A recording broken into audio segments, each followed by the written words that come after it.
The air hung thick and heavy, not just with the oppressive humidity of late July in the Pacific Northwest, but with a chilling premonition. It was 7:05 a.m., July 29, 1998. The sun, just beginning its ascent, cast long, skeletal shadows through the towering Douglas firs surrounding the lake at Camp Mystic. The dew-kissed grass in front of cabins 3, 4, and 5 was undisturbed, eerily so, save for the faint tracks of a lone deer. Inside, however, silence screamed louder than any alarm. 27 bunks, meant to be occupied by as many teenage girls, were empty. Not a single sleeping bag kicked aside in a rush to flee, no telltale signs of a struggle, no hastily scrawled notes left behind. Just absence. 27 girls, from their late teens down to 13, vanishing into the quiet dawn, leaving behind only an inexplicable void and the stark, unsettling order of their deserted cabins. The contrast was brutal. The supposed sanctuary of summer camp, now a stage for a horror no one could comprehend, a nightmare that had silently, systematically, dismantled the lives of 27 families overnight. The sheer impossibility of it all was the first, gut-wrenching wave of disbelief. How could 27 individuals, teenagers with burgeoning lives and inseparable friendships, simply cease to exist from a secured, supervised wilderness camp? Sarah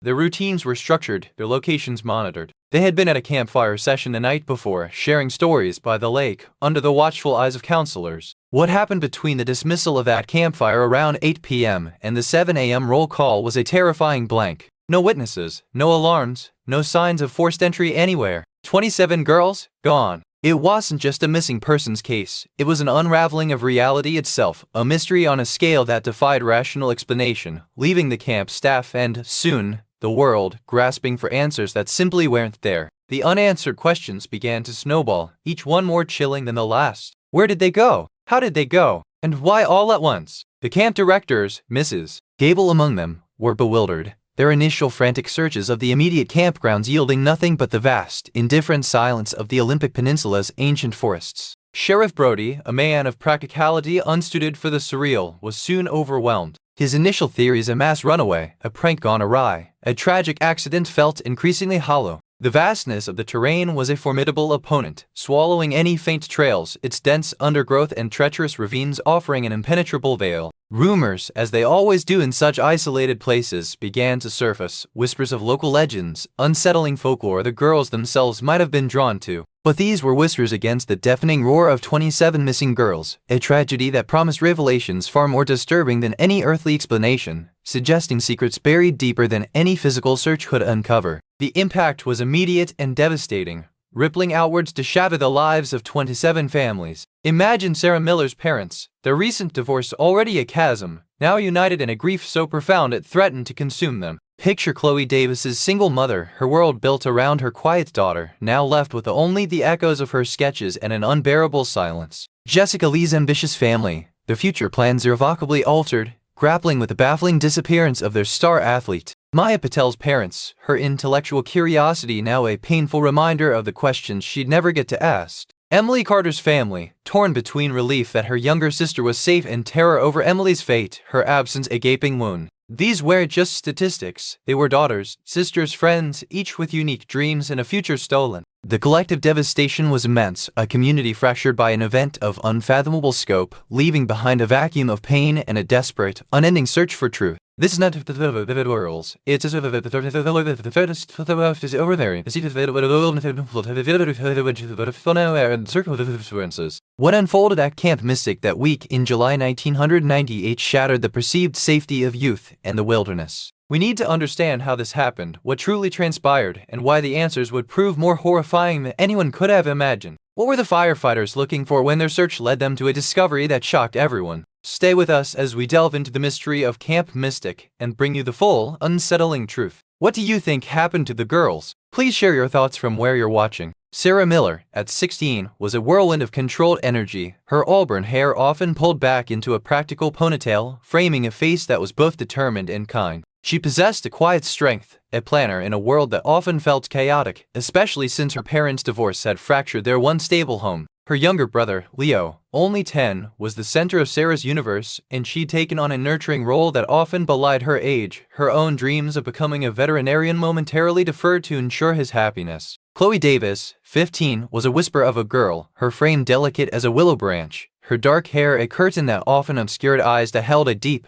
observant intelligence. She communicated more through the graphite and charcoal that danced across her sketch pads than through words, capturing the ephemeral beauty of the world, especially the hidden corners of the wilderness camp. Her single mother, a librarian named Eleanor, had raised Chloe in a world of quiet routines and shared stories, and Sarah's disappearance left Eleanor with only the rustling of Chloe's sketch pages and an echoing silence. Jessica Lee, the undisputed leader among her peers, was 17, radiating an athletic magnetism that drew people in. Her movements were fluid, powerful, her smile bright and confident, a stark contrast to the gnawing anxiety about her future that she kept carefully hidden. Jessica's parents, both driven professionals, had always pushed her towards excellence, and the thought of their star athlete simply vanishing was a betrayal of the meticulous future they had mapped out. Maya Patel, 14, was the pragmatist, her dark eyes alight with an insatiable curiosity for how things worked, from the mechanics of a compass to the folklore whispered around campfires. Her bright mind was her defining feature, a constant hum of questions and analyses, a trait her engineer parents cherished. Emily Carter, 16, was a vibrant rebel with a fiery spirit and a fiercely loyal heart, her laughter boisterous, her loyalties to her friends absolute. Her younger sister, Lily, was only 8 and was blessedly safe among the remaining campers, a fact that offered a sliver of comfort amidst the raw terror consuming their parents. These were not girls who lived on the fringes, they were girls firmly rooted in their lives, their friendships, their futures. Sarah's typical day at Camp Mystic began at 6:30 a.m., a full half-hour before the official wake-up call. She'd slip out for a quiet moment by the lake's edge, the pre-dawn air cool on her skin, before rousing her cabin mates. Her routine was meticulous, a swift morning stretch, a quick check on Leo's sleeping bag in the adjacent cabin where he was attending a younger camper's program, and then breakfast, where she'd meticulously plan the day's activities with her fellow members of the advanced leadership group.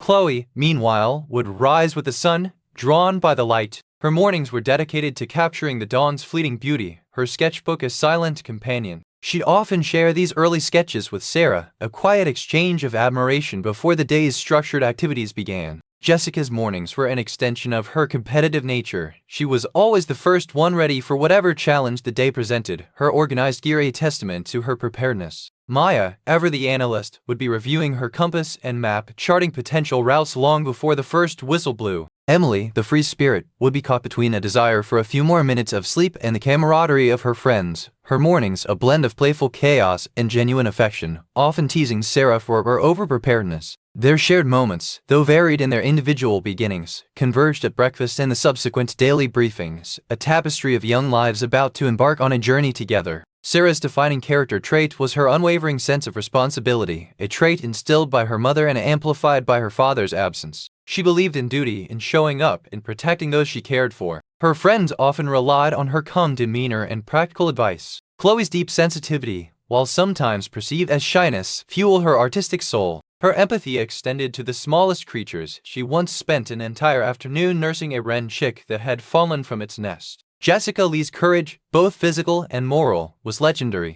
She'd once stitched a state soccer championship game to be by her best friend's side after a family emergency, a decision that earned her both praise and criticism, but solidified her loyalty. Maya's intellectual integrity was paramount. She'd rather admit she didn't know something than offer a half-baked answer, and she held a deep respect for truth and discovery. Emily's loyalty was fierce and unconditional. She defended her friends against bullies, sometimes physical confrontations, without a second thought. These were not girls who dabbled in recklessness. They were individuals with clearly defined moral compasses, guided by principles they wouldn't compromise. Sarah's dreams were centered on Leo and her future as a veterinarian, a clear path she was actively working towards, carefully saving her babysitting money for college. She had plans to take Leo on a special trip to Disneyland next summer, a dream she spoke of with almost as much enthusiasm as her academic goals. Chloe dreamed of her art being seen, shared, a way to connect with others on a deeper level, and she meticulously planned a series of sketches for a portfolio she intended to submit to a prestigious art program. Jessica was set on a scholarship for collegiate athletics, her sights firmly set on Olympic glory. Her immediate responsibility was to ensure her teammates on the camp's leadership program felt supported and motivated. Maya planned to pursue a career in astrophysics, her fascination with the stars already leading her to devour advanced science texts. Her immediate responsibility was to the camp's survival curriculum, each instruction absorbed and analyzed. Emily, despite her rebellious streak, was deeply committed to her family, particularly her younger sister, Lily. She promised Lily she'd teach her how to build the best fort ever built this summer, a casual promise that formed a potent emotional anchor. These were lives brimming with purpose, with bonds too strong to sever, with futures too bright to abandon. The ultimate enigma of these 27 girls lay in the absolute contradiction their disappearance presented. Sarah's unwavering responsibility, her deep love for her brother, made any voluntary abandonment of her life utterly unthinkable. Chloe's quiet, introspective nature, while suggesting a shy disposition, revealed no hint of a desire to escape her life. Her art was her voice, her connection.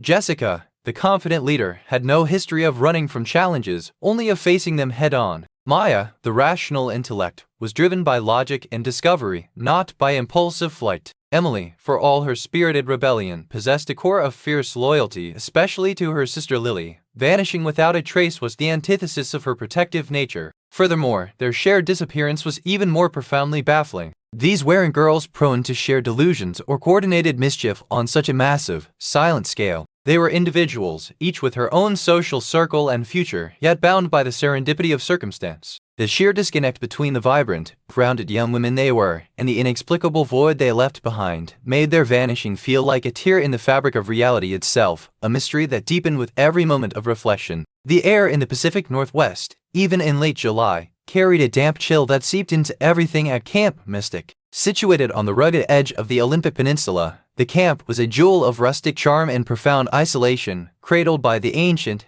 cathedral-like silence of Douglas firs. The lake, a mirror reflecting the bruised hues of an early dawn, was the heart of this secluded enclave. Cabins 3, 4, and 5, clustered together on a small rise overlooking its placid surface, were the specific nerve center of the unfolding horror. To walk the grounds at 7:05 a.m. on July 29, 1998, was to step into a tableau of pristine wilderness. Dew glistened on the manicured grass, undisturbed save for the delicate, fleeting imprints of a deer, a silent testament to the quietude that had, just hours before, been a sanctuary. The scent of pine needles and damp earth was thick, a constant reminder of the vast, untamed forest that pressed in on all sides, its immensity both breathtakingly beautiful and unnervingly impenetrable. This was a place designed for escape, for rejuvenation, a world seemingly insulated from the clamor of modern life. The year 1998 hummed with nascent digital possibilities, yet in the heart of the Olympic Peninsula, its influence was barely a whisper. Mobile phones were becoming more common,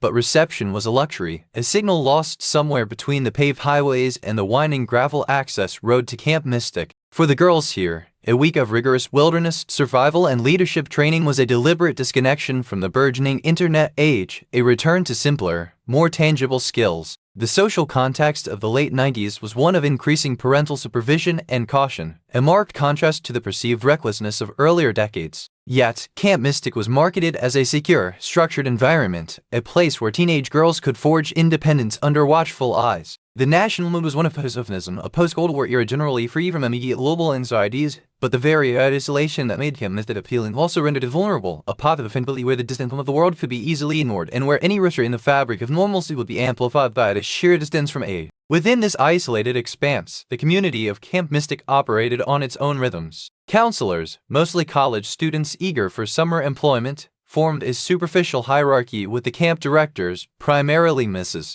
Gable, whose weathered smile and firm hand usually kept affairs in order. The 27 girls drawn from towns like Havenwood, Silver Creek, and even the outskirts of Seattle were strangers to one another and largely to the deep woods themselves, save for the shared experience of this specialized program. They were figures in the local landscape, visible during organized hikes or the evening campfire sessions. Neighbors in Havenwood knew of Camp Mystic, a yearly influx of youthful energy often accompanied by parental traffic on Tuesdays and Fridays, but the inner workings of the camp remained an obscured entity. Sheriff Brody, the bedrock of Havenwood's law enforcement, was a man more accustomed to petty theft and the occasional lost hiker than the sheer immensity of organized disappearance. His community was one where doors were often left unlocked and a neighbor's watchful eye was considered an implicit security system, a network of familiarity and trust that the events of this week would brutally expose as fragile. The risk factors were subtly woven into the very fabric of Camp Mystic's allure. Its unparalleled remoteness, a selling point for its wilderness immersion program, simultaneously rendered immediate response to any crisis nearly impossible. The vastness of the Olympic National Forest with its dense canopy and labyrinthine network of unmarked trails presented an environment where individuals could vanish with chilling ease, leaving only phantom traces.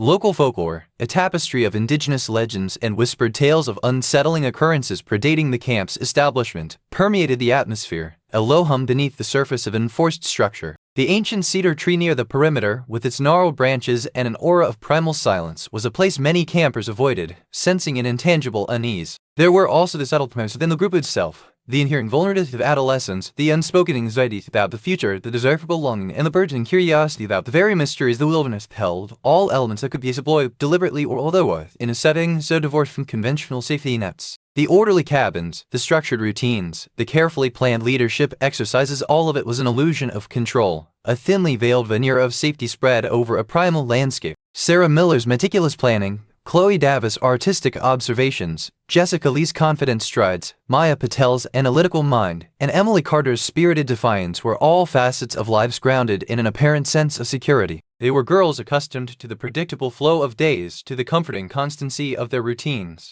Their presence at Camp Mystic was an intentional step into nature, a rite of passage, a shared experience that bound them together in a singular purpose: personal growth. The dismissal from the campfire, under a sky just beginning to surrender to the night, was the final moment of ordinariness. The silence that followed was not the peaceful quiet of slumber, but the pregnant hush that precedes a violent storm, a foreboding exhalation from the ancient forest itself, about to claim its dues. The air at Camp Mystic, even before the official sunrise on July 29th, 1998, held that particular damp, earthy coolness of the Pacific Northwest. For Sarah Miller, it began at 6:15 a.m., exactly 15 minutes before her self-imposed wake-up call. She slipped out of her sleeping bag in cabin 3, the worn canvas cool against her bare arms. Outside, the lake was a sheet of obsidian under a sky that was just beginning to blush with the promise of dawn. The faint scent of pine and damp earth, familiar and comforting, filled her lungs. A quick glance towards the adjacent counselor's cabin, where her younger brother Leo was sleeping as part of a supervised younger camper program, confirmed he was still lost to dreams. She pulled on her hiking boots, a ritual of quiet preparation that defined her.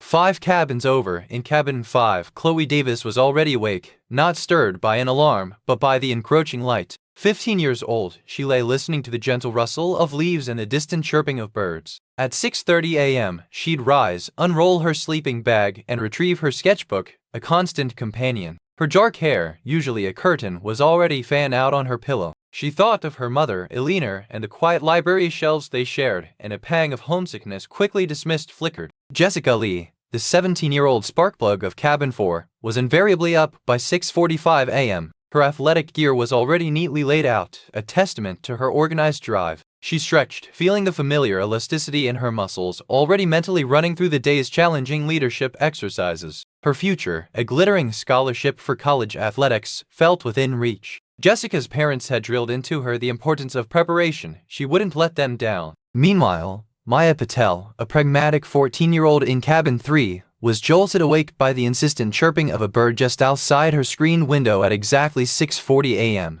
Her mind, already sharp and analytical, was instantly processing the different species. She checked her compass and map, laid out on her small bedside table, a habit ingrained by her engineer parents. Emily Carter, 16, in cabin 5, was a more reluctant riser. She managed to steal an extra 10 minutes of sleep, pulling her sleeping bag tighter around her. At 6:55 a.m., she'd be nudged awake by Chloe, a shared, sleepy smile exchanged before the day's obligations began. Sarah's morning routine was meticulous. By 7:00 a.m., she was dressed, her auburn hair pulled back in its usual practical ponytail. She checked on Leo one last time, a whispered "be good" falling from her lips. By 7:20 a.m., she was at breakfast in the main dining hall, joining other members of the advanced leadership group, discussing the day's itinerary. Chloe, appearing at 7:30 a.m., presented Sarah with a quick, soft-spoken sketch of the dawn over the lake, a shared moment of quiet appreciation. Jessica arrived at 7:40 a.m., radiating an infectious energy,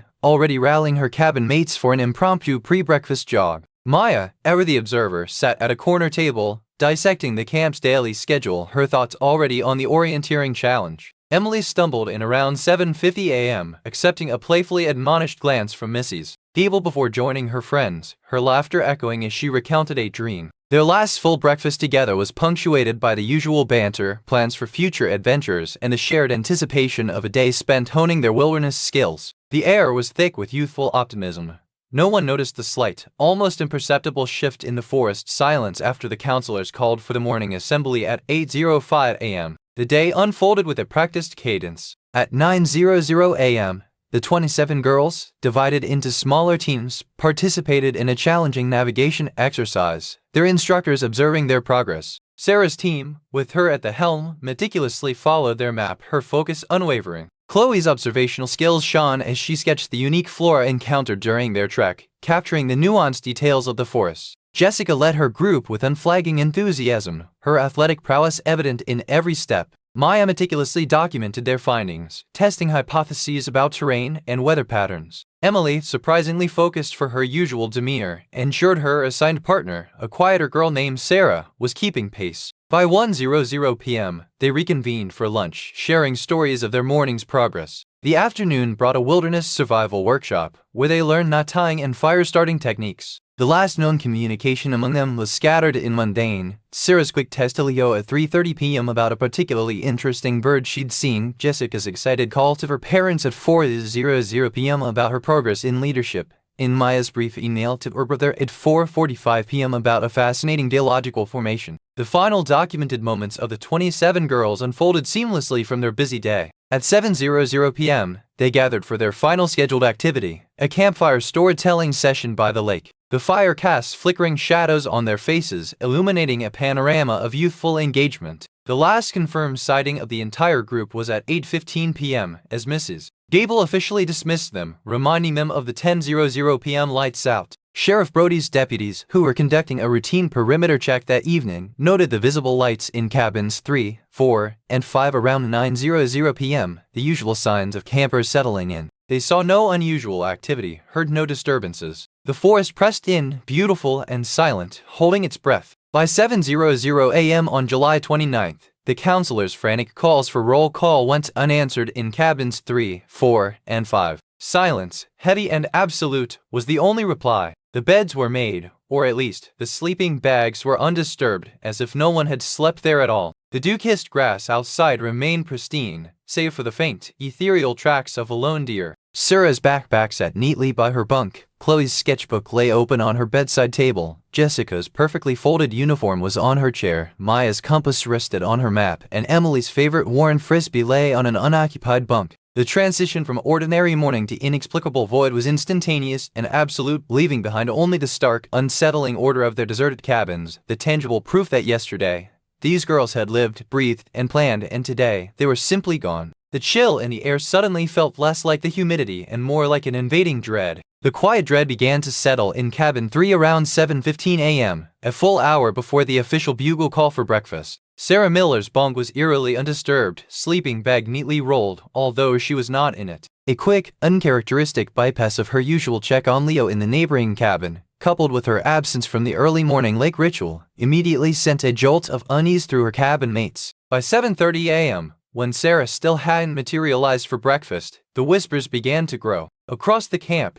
in cabins 4 and 5, similar chilling discoveries were being made. Jessica Lee's meticulously prepared gear remained untouched, Maya Patel's detailed maps lay unconsulted, and even the usually sluggish Emily Carter, who might typically have been roused by Chloe Davis, was nowhere to be found. Chloe's sketchbook, a fixture of her morning routine, lay closed on her bedside table. The growing realization that this wasn't a simple case of oversleeping or a late-night dare began to solidify. 27 girls, each with their own precise routines, were just gone. The initial pang of worry, a familiar anxiety of absent teenagers, morphed into a gnawing fear as the sun climbed higher, illuminating empty bunks and a silence that screamed louder than any alarm. The hours between the 8:15 p.m. dismissal and the 7:00 a.m. roll call stretched into an insurmountable void. By 8:00 a.m., the frantic calls began. "This is Gable," the camp director, her usual steady demeanor replaced by a visible tremor, was on the phone to the Havenwood Sheriff's Department. Her voice cracked as she relayed the impossible: 27 campers, missing.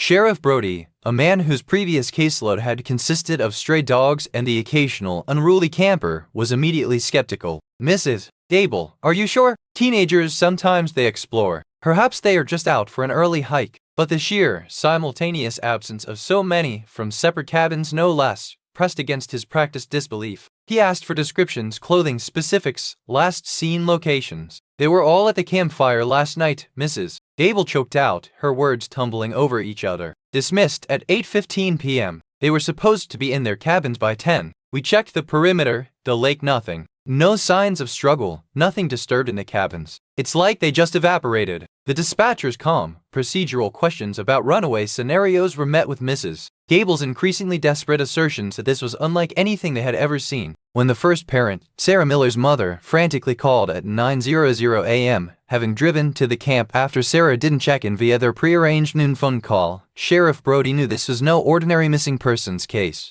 Sheriff Brody, mobilizing his limited resources, dispatched Deputy Miller, a young officer with local ties, to the camp immediately. Within an hour, Deputy Miller's initial report confirmed Mrs. Dable's impossible account. The 27 bunks were empty, meticulously kept, as if the girls had never been there at all, yet their belongings, backpacks, toiletries, the personal touches of teenage life, were neatly arranged. The undisturbed dew on the grass outside was punctuated only by the faint, ethereal tracks of a deer, a silent mockery of any search effort. Brody himself arrived by 10:30 a.m., his practical mind wrestling with the sheer irrationality of 27 minors vanishing from a supervised facility without a trace. He ordered an immediate, wide area sweep, coordinating with the state park rangers to cover the dense adjacent wilderness. His initial theories, canvassed swiftly by his few deputies and the camp counselors, included a mass runaway driven by shared anxieties, a coordinated prank gone catastrophically wrong, or perhaps an unknown predator who had somehow gained access to the camp. Each theory fractured against the sheer logistical impossibility of its execution. By Tuesday afternoon, the scale of the crisis was undeniable. The initial sweep by Deputy Miller and the camp counselors yielded nothing but the oppressive silence of the ancient forest. Sheriff Brody, now coordinating with state troopers and requesting federal assistance, felt the familiar grip of desperation tightening. The critical first 48 hours, the window where the chances of finding someone alive were statistically highest, were slipping away with terrifying speed. He ordered detailed interviews with every counselor, every camper who wasn't among the missing, and began a painstaking process of compiling missing persons reports for all 27 girls, each family's anguish a palpable weight. The fragmented information gathered offered no clear path. Jessica Lee had mentioned feeling a strange unease the previous evening, Maya Patel had been researching local indigenous folklore for a leadership project, and Emily Carter had complained of an unusual chill emanating from the woods after the campfire.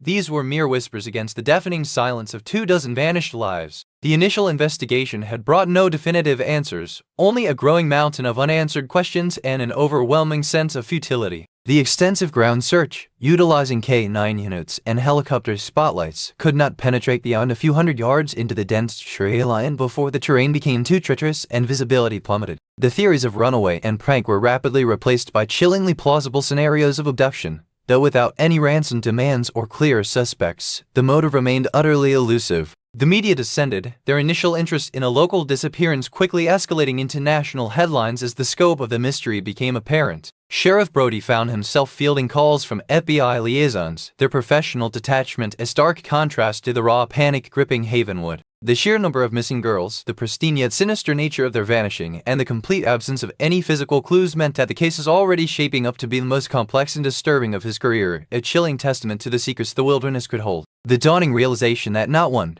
but 27 girls had vanished from Camp Mystic ripped through the tight-knit community of Havenwood like a wildfire. Within hours of the 7:00 a.m. roll call discovering the empty bunks, the initial panic among the camp counselors metastasized into a town-wide fever pitch. Sarah Miller's distraught mother, Ellen, her voice raw with a terror that threatened to unravel her, was the catalyst. Neighbors, many whose own children had attended Camp Mystic in previous years, began converging on the camp road, personal concern quickly morphing into an organized effort. Cars lined the gravel path, their drivers offering fuel, food, and an army of willing hands. A makeshift command center bloomed in the local church basement, its tables groaning under the weight of maps sourced from the sheriff's office, donated water bottles, and notebooks filled with anxious scribbles. A dedicated team of experienced hikers and climbers, alerted by word of mouth and radio broadcasts, began assembling gear, their faces grim. Divers from the county's volunteer dive team arrived, their boats and equipment a stark contrast to the camp's rustic setting. Cyclists plotted routes through the surrounding wilderness, hoping to cover more ground than foot patrols. The coordinated, spontaneous mobilization of civilian resources was a testament to a community's shared humanity, a desperate outpouring of hope against the chilling silence emanating from the lake. Sheriff Brody, his own small department woefully outmatched, found himself coordinating a logistical nightmare that quickly escalated beyond his wildest imaginings. By mid-morning, the call for help had been amplified, reaching State Police Headquarters and the National Guard Detachment in Seattle. Helicopters, their rotors cutting sharp arcs against the overcast sky, began to systematically survey the vast expanse of the Olympic Peninsula. State troopers, trained in large-scale search and rescue, established a perimeter around Camp Mystic, setting up entry checkpoints and coordinating the flow of volunteers and specialized units. K-9 units, their handlers' faces etched with grim determination, arrived, their highly trained noses eager to break the scent trail. The county fire department mobilized, their advanced thermal imaging equipment and climbing expertise proving invaluable for navigating the dense, inaccessible terrain. A temporary mobile command post, equipped with satellite communication and digital mapping systems, was established near the lake, transforming the serene forest clearing into a hub of urgent, organized activity. The systematic grid search, a painstaking endeavor measured in miles of treacherous undergrowth, began to take shape, a testament to the overwhelming force being marshaled against an unknown horror. The initial hours of the intensive search were a torturous cycle of burgeoning hope and crushing disappointment. A glint of fabric caught on a thorny bush deep within the woods sent a ripple of adrenaline through a volunteer team, only to be revealed as a discarded piece of outerwear from a previous, unrelated camping expedition. A footprint, slightly too large to be from a deer, discovered near a rarely used logging trail, initially suggested a path taken by the girls, but subsequent analysis revealed it to be from a park ranger's boot from weeks prior. Jessica Lee's meticulously folded uniform, found draped over a branch a mile from camp, generated a flurry of excited calls, but closer examination confirmed it was an identical, though not the actual, uniform. Witnesses came forward with fragmented, contradictory accounts, a blurry figure seen near the tree line by a early rising fisherman, a strange light flickering in the distance, the unsettling sensation of being watched. Each sighting, each piece of physical evidence, offered a tantalizing glimpse of a possible lead, only to dissolve into ambiguity under closer scrutiny, leaving investigators and families alike grasping at straws, their hopes systematically eroded by the wilderness's unforgiving nature. The sheer immensity of the search area, combined with the rugged, untamed nature of the Olympic Peninsula, presented an insurmountable challenge. The ancient forest, a labyrinth of dense undergrowth, steep ravines, and hidden caves, seemed to actively conspire to conceal any trace of the missing girls. Visibility plummeted in the shadowed depths of the canopy, rendering helicopter searches less effective and the constant threat of fog banks rolling in from the Pacific made aerial reconnaissance a perilous endeavor. The limited number of highly trained personnel, even with the influx of volunteers and state resources, meant that the search perimeter could only be covered so thoroughly. The technology available in 1998, while advanced for its time, struggled against the raw elements. GPS signals were unreliable beneath the dense foliage, and the sheer scale of the terrain made a complete ground search an almost impossible undertaking within a reasonable time frame. Heavy rains began to fall sporadically, threatening to wash away any remaining physical evidence, adding another layer of urgency and frustration to an already overwhelming situation. The stark reality set in that this was not just a search for 27 missing teenagers, it was a battle against the very wilderness itself. As the second day of monumental effort drew to a close, an undeniable weariness began to settle over the operation. The army of volunteers, initially fueled by adrenaline and a potent sense of shared purpose, started to dwindle. Many were families and friends with their own jobs and responsibilities, and the sheer duration of the fruitless search was taking its toll. Budgets for the official search parties began to strain, and discussions about scaling back operations, a notion met with horror by the increasingly desperate families, began to surface in hushed tones among the authorities. The constant reporting of negative findings, the absence of any concrete progress, and the dwindling likelihood of a positive outcome were starting to chip away at the initial resolve. The consensus among the search coordinators and Sheriff Brody was shifting from immediate rescue to the grim, long-term prospect of gathering evidence for a case that was already shaping up to be one of the most perplexing and devastating in recent memory. The once fiery hope was flickering, and the daunting complexity of the mystery of Camp Mystic was beginning to sink in, confirming that this was not an incident that would be quickly resolved. It was an enigma that might very well remain unsolved. The frantic energy of the initial search for the 27 girls from Camp Mystic sputtered and died with the relentless march of days, then weeks. By the late autumn of 1998, the organized efforts had formally suspended. Sheriff Brody, his face etched with a weariness that went beyond mere fatigue, presided over the transfer of countless case files to the Cold Case Division. The helicopters were grounded, the K-9 units returned to their home jurisdictions, and the donated supplies were eventually distributed or stored. The files themselves, thick with reports of fruitless searches, dead ends, and the anguished testimonies of families, became another statistic in the archives, officially open but actively gathering dust. The initial hope that had galvanized Havenwood and attracted national attention had been systematically eroded by the sheer, stubborn silence of the Olympic Peninsula. Brody, who had poured every ounce of his limited resources and personal conviction into the case, found himself reassigned to more mundane duties, the weight of the unsolved mystery a permanent shadow on his career. For the families of Sarah Miller, Chloe Davis, Jessica Lee, Maya Patel, Emily Carter, and the 23 other girls, the passage of time was a cruel, drawn-out agony. The first anniversary of the disappearance in July 1999 was marked by a grief that was still sharp, raw, and annealing. Ellen Miller, Sarah's mother, became a fixture at the lake, her solitary vigils a silent protest against the world's indifference. Chloe's mother, Eleanor, found solace in meticulously organizing Chloe's art supplies, each sketch a painful reminder of conversations unhad. Jessica's parents, caught in a vortex of guilt and desperation, continued to pore over the case files, convinced they had missed some crucial detail. Maya's parents channeled their grief into intellectual pursuits, seeking patterns in obscure texts, while Emily's family, tethered by the younger sister's safety, wrestled with survivor's guilt. Over the years, these individual griefs created distinct rituals, memorial hikes on the anniversary, candlelit vigils by the placid lake, and quiet gatherings where they shared fragmented memories, their support network a fragile tapestry woven from shared trauma. Hope, once a burning ember, had cooled to a dull ache, punctuated by periods of renewed obsession and quiet resignation. As the years bled into the new millennium, the mystery of the 27 girls morphed from a national headline into a persistent, unsettling local legend amplified by the nascent power of the internet. Online forums dedicated to unsolved mysteries buzzed with theories about Camp Mystic. Podcasts emerged, meticulously dissecting the known facts, then veering into wild speculation involving alien abduction, ritualistic sacrifices by shadowy cults, or even a clandestine government experiment gone awry. Dozens of amateur documentaries were produced, each adding their own dramatic flair, drawing on grainy footage from local news archives and interviews with shell-shocked counselors. The families found themselves living under a constant barrage of public fascination, a violation of their privacy that often felt worse than the initial disappearance. While some welcomed the attention, believing it might jog a forgotten memory or unearth a new lead, others recoiled, their profound grief twisted into morbid entertainment for strangers who treated their daughter's fate as a puzzle to be solved for amusement. The sheer volume of conflicting theories only deepened the public's fascination and the family's despair. Driven by a relentless need for answers, several families pooled their resources, hiring private investigators and even consulting psychics and parapsychologists.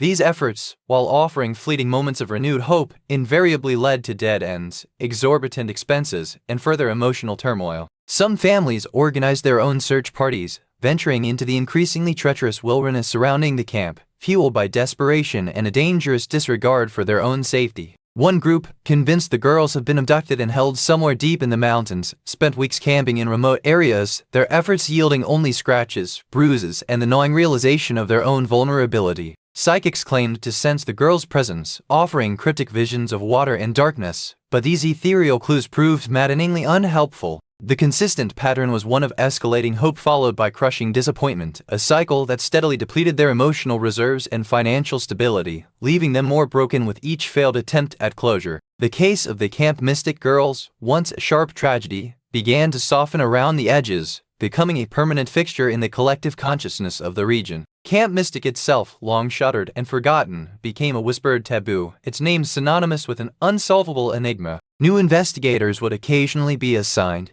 dutifully reviewing the stacked files, applying nascent forensic technologies to old evidence, only to be stymied by the same impenetrable barriers that had defeated their predecessors. The absence of the 27 girls had become as tangible as the towering firs, their story woven into the very fabric of the community. It was a tale told at campfires, a cautionary legend passed down through generations, a chilling reminder of the wilderness's vast, inscrutable power and the profound emptiness that remains when answers are forever out of reach. leaving the world to wait, suspended in a decade-long vacuum, for an eventual, earth-shattering revelation. The year was 2008. A decade had bled into another since the chilling silence of Camp Mystic had swallowed 27 young lives. The oppressive humidity of the Pacific Northwest still clung heavy to the air, but now, on a scorching August afternoon, it felt like a shroud being peeled back. David Chen, a local historian with an insatiable appetite for the forgotten narratives of the Olympic Peninsula, traced the receding waterline of the lake. The drought, the worst in 50 years, had shrunk the once placid expanse to reveal a scarred, muddy hemline of previously submerged earth. He was looking for remnants of the old logging operations that had predated the camp, a fascinating detour from his usual focus on indigenous settlements. It was precisely 3:17 p.m., the sun beating down with an almost vengeful intensity, when his boot scuffed against something firm, something that wasn't a waterlogged log. Pushing aside layers of thick, clinging mud with his gloved hands, his breath caught. A pair of small, mud-caked hiking boots, anachronistic in their design and undeniably child-sized, lay half-buried. The contrast between the mundane boots and the sheer, unnatural stillness of the exposed lake bed was profound, a jarring punctuation in the endless quiet. A wave of nausea, quickly followed by a surge of morbid curiosity, washed over him. This was no logging relic. He dug with a frantic efficiency, trowel biting into the slick earth. The boots were intact, the leather surprisingly preserved by the anaerobic conditions. Beneath them, tangled in what looked like petrified roots, lay a sodden, mud-encrusted journal. Its cover, a deep burgundy now darkened to an indeterminate brown, was embossed with a faint, unreadable pattern. Adjacent to it, a tarnished silver locket, shaped like a swallow, gleamed in the harsh sunlight. David recognized it instantly from a faded photograph in his research files. It belonged to Chloe Davis, one of the lost girls. His heart hammered against his ribs as he unearthed a small, intricately carved wooden bird, its delicate wings outstretched. This, too, corresponded with descriptions of Sarah Miller's Lucky Charm. The sheer preservation of these personal effects was astounding, hinting at an unnaturally long burial, yet their exposure now felt like a deliberate unveiling. The weight of implication pressed down on him, heavier than the summer heat. He felt a terrifying certainty forming. These were not mere lost relics, but pieces of a horrifying puzzle that had remained hidden for a decade.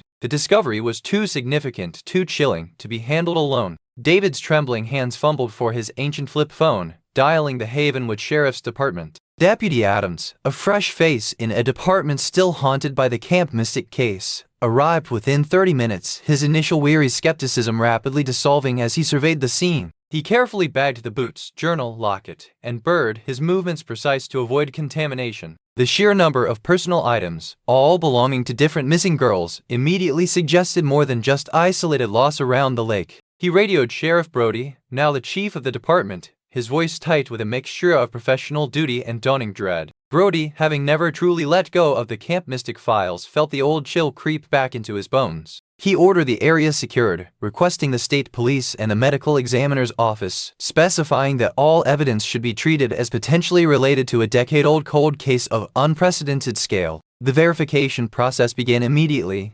The locket and the bird quickly identified from missing persons reports and preliminary forensic analysis on the journal's surviving pages, incredibly legible despite the water damage, began to confirm the presence of Sarah Miller's familiar handwriting. Back in Havenwood, the grim news spread like wildfire. Sheriff Brody convened an emergency meeting in his usually quiet office. Cold case files, decades of unanswered questions gathering dust, were pulled from their locked cabinets. The Camp Mystic binders, thick with reports, witness statements, and fruitless search grids, were laid out on the central table. Brody, his face a mask of weary determination, assigned lead investigator Detective Clara Vance, a sharp officer known for her tenacity, to head the renewed effort. The implications of David Chen's discovery were staggering. The runaway theory, the prank gone wrong, even the most sinister abduction scenarios were all being fundamentally re-examined. The mere fact that these items had been found, submerged and preserved, suggested a cause of disappearance entirely unknown and terrifyingly thorough. The case was no longer just a missing persons file. It was reclassified as a potential mass homicide, demanding every available resource. The process of informing the families was a delicate, heart-wrenching undertaking. Sheriff Brody himself, accompanied by Detective Vance, personally contacted Ellen Miller, Sarah's mother, who had been living near the lake, a constant vigil. He then coordinated with officers to deliver the news to the other families, a somber ritual of renewed hope laced with fresh terror. The discovery of the boots, the journal, the locket, and the bird confirmed what they had desperately hoped for. Their daughters were not merely lost, but their fate had finally, irrevocably, been glimpsed. But the chilling implications of their decade-long submersion,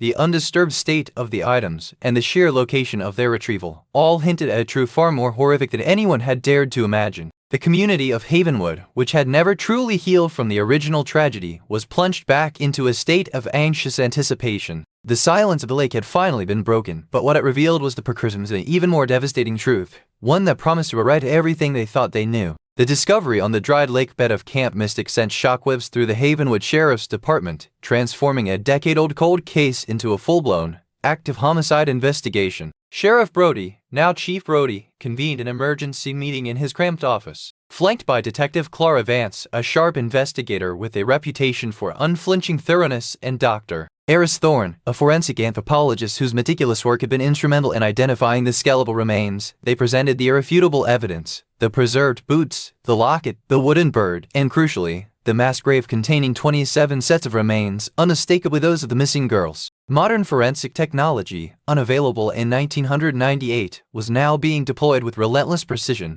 DNA analysis, cross-referenced with surviving samples from the girls' belongings and their families, confirmed the horrifying link. Liam Patel, Maya's older brother, provided a DNA sample that proved critical. Microscopic examination of the tomb revealed sediment consistent with anaerobic preservation conditions, but also peculiar mineral deposits and crystalline structures that defy geological explanation. The journal pages, painstakingly stabilized, offered fragmented accounts of Maya's growing unease, her observations of strange symbols etched into trees, and unnerving dreams of the earth itself watching. The initial runaway or accident theories were unequivocally discarded. The evidence pointed to a deliberate, meticulously executed act. A new joint task force was immediately formed, comprising state police, FBI specialists in occult crime, and environmental investigators, all converging on the chilling reality that 27 lives had not simply been lost, but systematically extinguished and hidden. This was no longer a search for the missing, but a forensic excavation of a nightmare. The laboratory work intensified, each artifact treated with the utmost care, its secrets coaxed out by advanced science.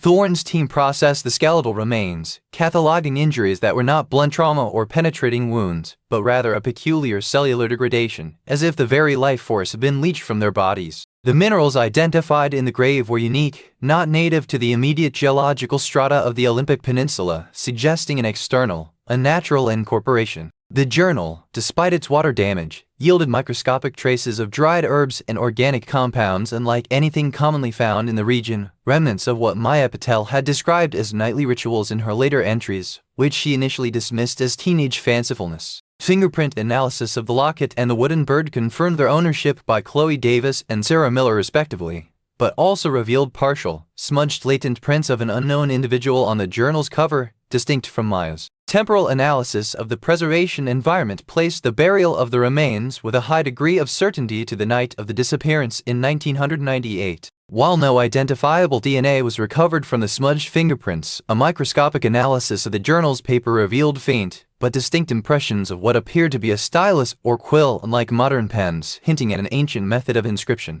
The fragments of Maya's writing, when pieced together with the newly analyzed environmental data, began to paint a picture not of abduction, but of a pervasive, insidious influence that had drawn the girls to the very place their remains were found. The team delved into historical archives, cross-referencing the few cryptic symbols Maya had sketched with ancient indigenous texts and regional folklore. A breakthrough came from a retired ethnobotanist who had studied a nearly extinct coastal tribe whose oral traditions spoke of a sylvan shepherd or the collector, an ancient entity intrinsically tied to the land's very essence, that periodic with harvested young, innocent life to sustain itself. These rituals, described in fragmented, nearly indecipherable texts, involved drawing victims into a state of deep trance and offering them to the earth through a process of spiritual absorption. The symbols Maya had noted, previously dismissed as graffiti or natural markings, were identified as sigils of this entity's influence, designed to lure and bind. The journal entries, viewed through this new lens, revealed Maya's growing fascination with these legends, a fascination shared by some of the other girls in their discussions, and her increasing apprehension about the camp's atmosphere, which she described as breathing.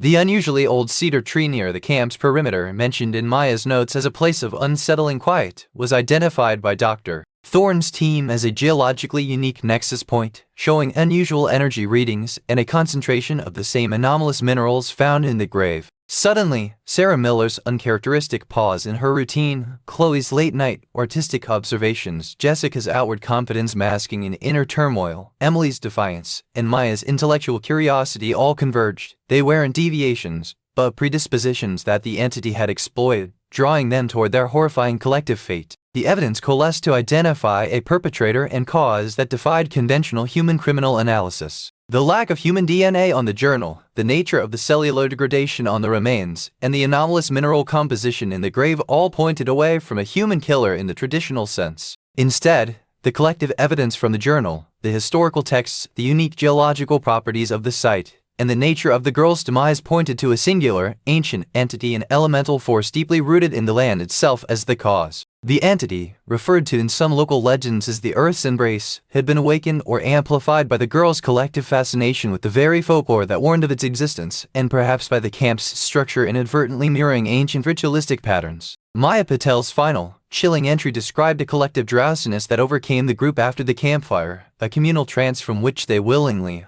or unwillingly, followed an unseen guide. The perpetrator was the very earth, an ancient, sentient force that had absorbed them, leaving behind only the remnants of their physical forms and the spectral imprint of their youthful energy. The motive was not malice, but a process of cyclical sustainment, a horrifying form of ecological balance driven by an unknown, timeless entity. Armed with this profoundly disturbing, scientifically backed conclusion, Chief Brody and Detective Vance meticulously prepared their final report. The truth, though lacking a human perpetrator to apprehend, was stark. 27 girls had been absorbed by an ancient, elemental force tied to the very land they were exploring. The next crucial step was informing the families, a task that weighed heavily on every investigator involved. They had discovered not a killer, but an existential horror, a force so ancient and alien that conventional justice systems were inadequate. The preparations involved a secure briefing room at the sheriff's department, with counselors on standby. Dr. Thorne was ready to present the scientific findings, Chief Brody to deliver the grim,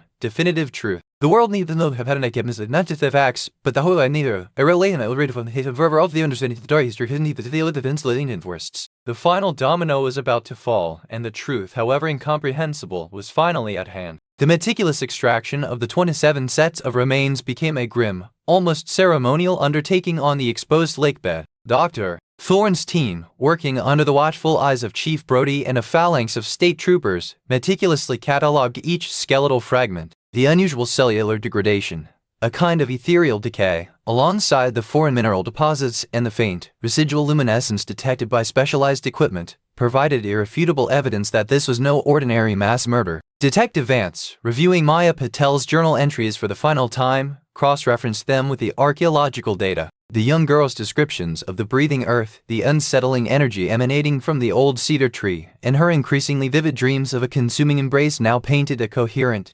terrifying picture, amplified by the newly interpreted folk legends describing the Sylvan Shepherd. The final report, a stark fusion of scientific and ancient lore, concluded that the girls had not been murdered by a human perpetrator, but had been absorbed by ancient, elemental force tied to the land itself, and anti-drove the innocence and life force of the 27 young women. The ultimate discovery wasn't a killer's confession or a criminal caught in the act, but the terrifying confirmation of a primal, ecological horror that had claimed them. Chief Brody and Detective Vance met with the families of Sarah Miller, Chloe Davis, Jessica Lee, Maya Patel, Emily Carter, and the 23 others in the stark conference room of the Havenwood Sheriff's Department. The air was thick with anticipation, a decade of desperate hope and soul-crushing uncertainty finally poised to break. Brody, his voice raspy with years of carrying this burden, presented the findings with a quiet solemnity that resonated more than any theatrical announcement could. He spoke of the mass grave, the undeniable identification of each girl through personal effects and DNA, and then the inexplicable nature of their demise. He explained, as best as science and folklore could articulate, the concept of an elemental force, the Earth's embrace that had drawn them in.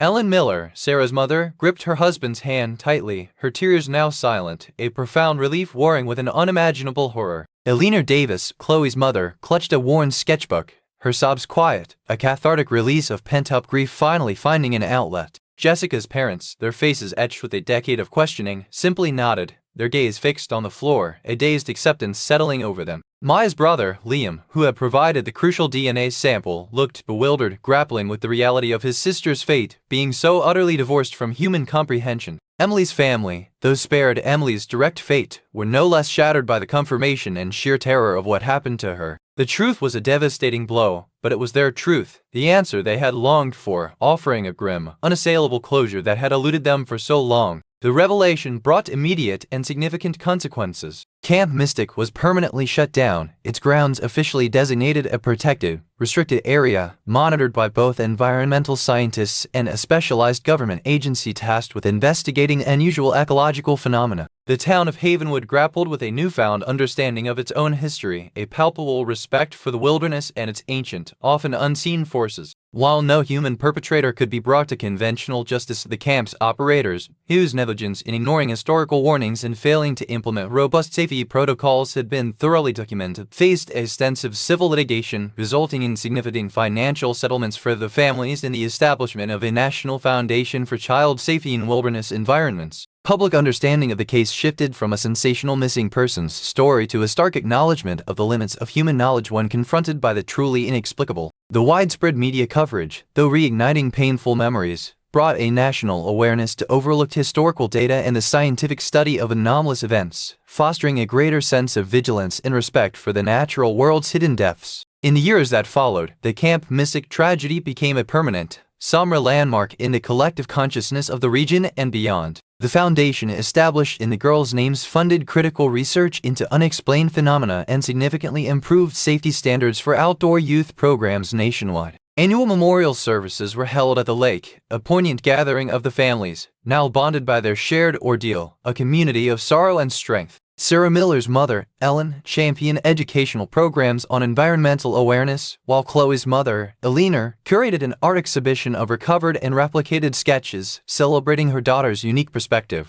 Jessica's parents established a scholarship for aspiring student athletes, honoring her drive and leadership. Maya's family became advocates for open access to historical records and responsible scientific inquiry. Emily's family focused on ensuring the safety and well-being of other young children, particularly her sister Lily, who carried the weight of her sister's memory. Though the pain of the girls' absence never truly vanished, it transformed into a quiet resilience, a testament to their lives that, though tragically cut short by forces beyond human understanding, left an indelible mark on the world. The story of the 27 girls of Camp Mystic served as a profound, disquieting reminder that some mysteries transcend human comprehension, that the natural world holds ancient powers and secrets that defy our understanding. It taught that the search for truth, however arduous or horrifying, is a fundamental human imperative, and that even in the face of unimaginable loss, the human spirit can find ways to honor memory and foster profound change. It underscored the importance of listening to the whispers of history, respecting the profound mysteries of the earth, and protecting the innocence of youth from forces unseen. The enduring legacy was not just one of sorrow, but of vigilance, of remembrance, and of the quiet, unwavering hope that by understanding our past, we might better safeguard our future. Please like this video if you appreciated this story and subscribe to the channel for more.